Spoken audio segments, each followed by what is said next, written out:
This chapter will discuss the securities market, and quite simply, securities are stocks and bonds. The securities market is where individual investors and institutional investors can go to purchase securities, stocks or bonds. And we'll learn that there's different kinds of stocks, and we'll learn a little bit more about stock exchanges as we continue on here. As we just mentioned, the securities market allows firms to sell stocks and bonds for financial needs, and it also provides a place for investors to buy and sell. And as most of you should be aware, the price of those stocks and bonds does fluctuate a little bit depending on the perceived value of that company.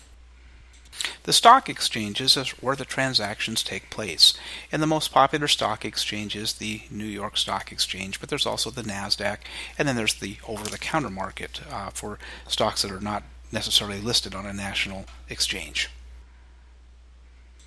When a company decides to distribute part of their profits to the shareholders, those are called dividends. And we discussed dividends a little bit when we talked about double taxation, which is one of the disadvantages of a corporation. But the corporation must pay taxes on the profits, and then if it distributes those profits, the individual investors must also pay taxes on those dividends.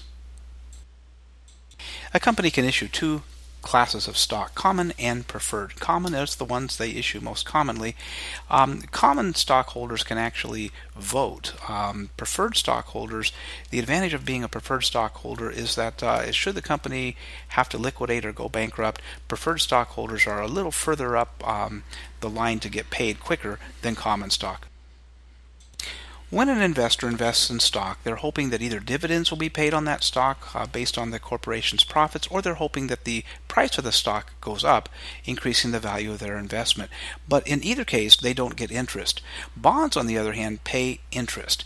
And bonds are like an IOU that the firm issues. And the price of bonds can go up and down depending on what normal interest rates are, and also what the bond rating of that particular company is. If you're thinking about investing yourself, you should be really familiar with the term diversification.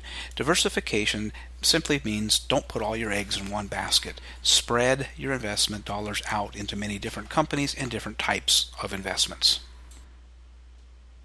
If you follow the stock market at all, you've probably heard the terms bulls and bears. Bulls are investors who predict or think that the stock prices are going to go up, and bears are a little fearful, a little timid because they're expecting the prices to decline.